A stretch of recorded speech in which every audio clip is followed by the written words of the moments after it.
Hi everyone, this is Matthew from TOEFL.com, and I just want to welcome you back this week to our YouTube channel.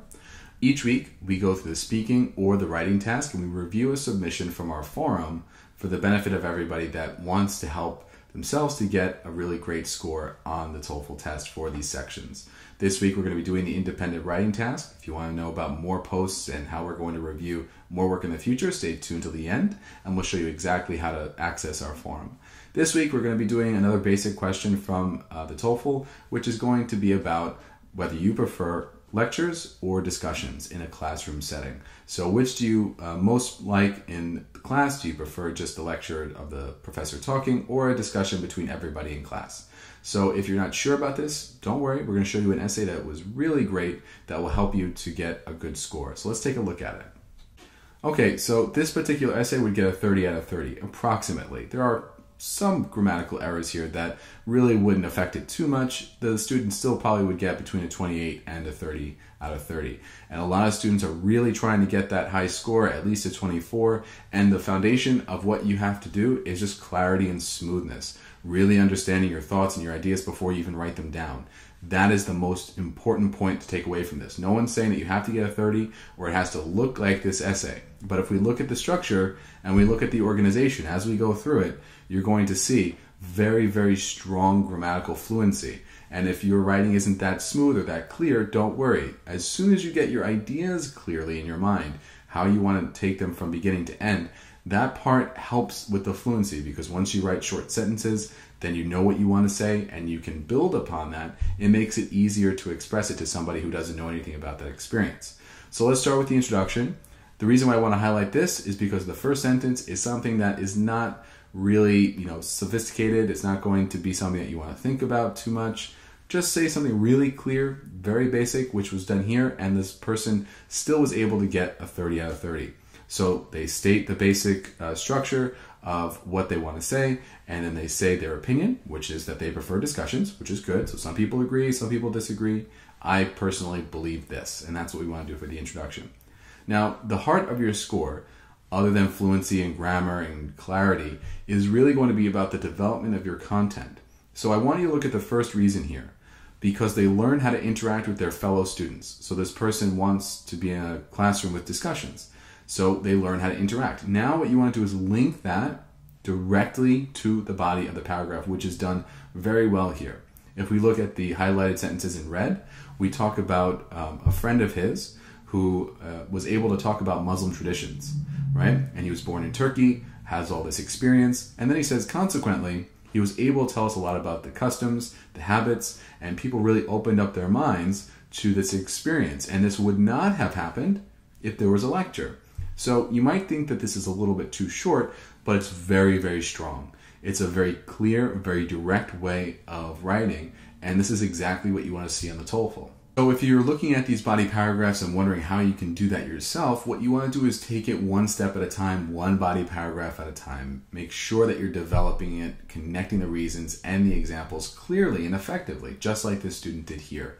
If you look at the second body paragraph, you see that he connected it little bit by little bit, right? So we have the reason to become an independent thinker and a better speaker. So we have the foundation about being in class, being forced to participate in the discussions.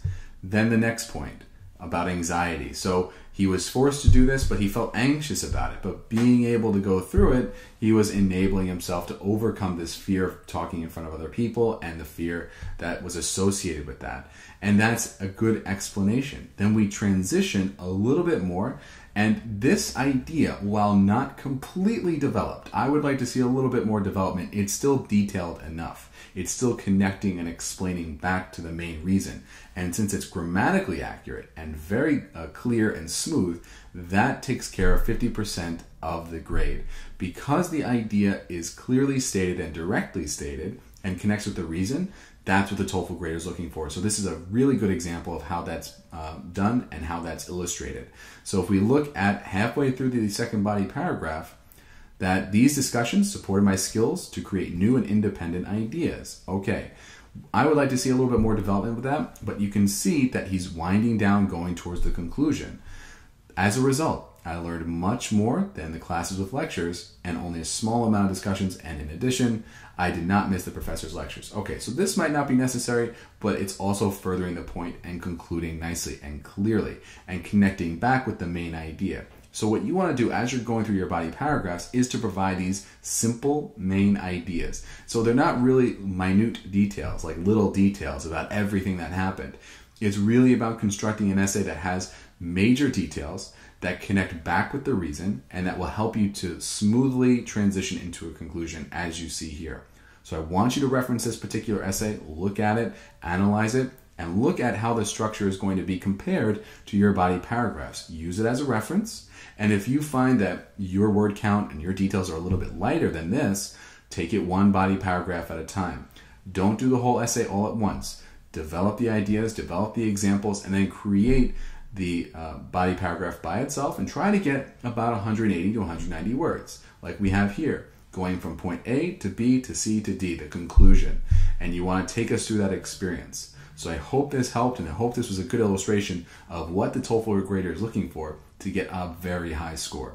Okay, so we see the vocabulary, the structure was really strong. Very basic vocabulary, nothing too sophisticated, very foundational and fluent language, right? So something that is very common and everybody uses, nothing that we can't really do ourselves in a very short amount of time. Good organization, the structure of the essays and the body paragraphs is very strong, beginning, middle to end, and the explanation was very clear. Within a couple of sentences, the details and the explanation was made very directly and very strongly for us to really understand exactly what the person is talking about and how they come to that conclusion. And remember, the grammar and the fluency really help with that. So part of it is coming up with those details, and the other part is being a very strong writer, which we really have to improve overall to get a high score. So if you want to know how to get your work reviewed, possibly here on YouTube, if you want to see other students' work just like this, stay tuned. We're going to explain exactly how to see the forum next. So each week we come back here on YouTube and review a couple of submissions that are from our forum. Click the link below and you'll be able to see exactly how to access the forum, the posts that we have there, and the new questions we post there each week. You'll be able to register for free, and you'll be able to come back here on YouTube to see if your submission was reviewed by one of our master instructors. So if you have any questions about anything related to the TOEFL, this review, or anything else, please let us know. In the meantime, good luck, and we'll see everybody next week.